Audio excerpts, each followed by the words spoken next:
This is a quick lesson on how to write the recursive formula for both an arithmetic and geometric sequence. These two sequences have a common difference, therefore they're arithmetic. Arithmetic sequence graphs as a linear function, and a geometric sequence graphs as an exponential function. For these, we're looking for a common difference.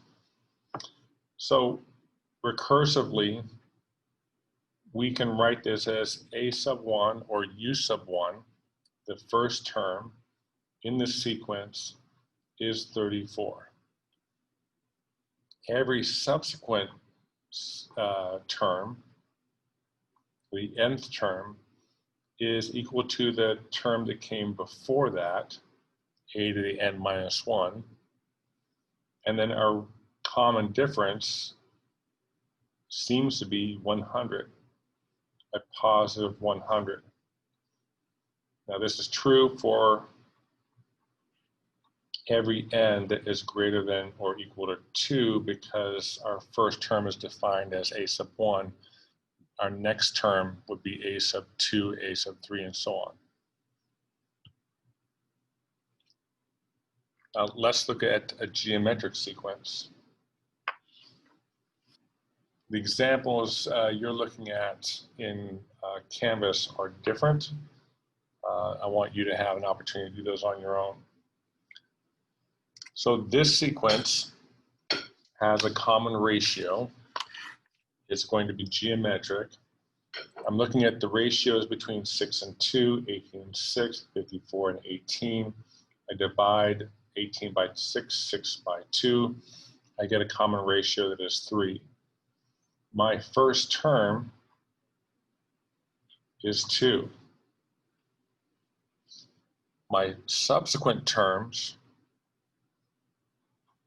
for every nth term, is equal to the one that came before times 3, where every n is greater than or equal to 2. So there you have writing in arithmetic and geometric sequences with a recursive formula. We'll talk about explicit formulas in our next synchronized class. Now, I also want you to be able to fill in the blanks when there are parts of the sequences that are missing. Now, I know that in Algebra 1, 2, or Compacted Gear 2, you've had experience completing those sequences when there might be one term missing, or you might have been asked to find the next term or the 8th term. Now that's relatively simple. What I'm interested in you being able to do is, can you find the missing terms of an arithmetic or geometric sequence when you have more than one value, or sorry, one term missing in between two terms? So I'm going to give you an example. Not that difficult. So if I don't know what those two missing terms are, there's a very simple way to find out what the ratio is. It says common ratio. This can be a geometric sequence. So instead of looking for two consecutive values, the ratio between the two consecutive values, or terms, I'm sorry, look for the ratio between the two terms that are given.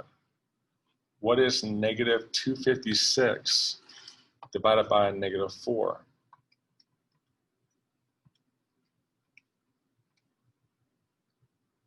My calculator tells me that's 64. So the ratio here, negative 256 divided by negative 4, is a positive 64.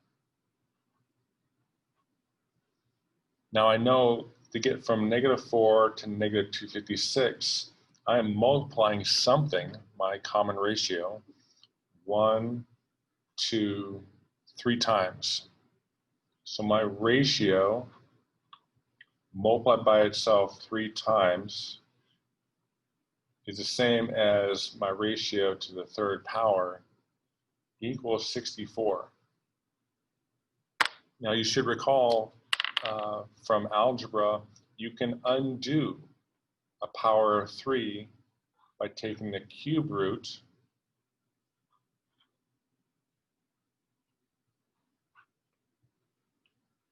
or if you recognize what fractional exponents do, it's the same as raising it to the 1/3 power. If you're using a calculator, you might want to put parentheses around that. This is interesting, and if you haven't heard this before, this is a very big assumption on my part, but third root, why is it called a root? Well, I've always pinned that this looks like the 3 is underground. That's where the roots are. This is the third root. This is kind of like an arrow pointing towards the ground. This is the third root of the first power of 64. Power of 1, third root of 64. That third root of 64, 64 raised to the 1/3 power, is 4. So my R is 4. -4 times 4 is -16, times 4 is -64, times 4 is -256. This is how you would find those missing values in a sequence. Now, for a common difference that adds something over and over again, where repeated multiplication, the shortcut is a power. For repeated addition, the shortcut is multiplication. So if you have multiple steps, you would just divide by whatever the difference is, and you'll get a difference for every step in an arithmetic sequence.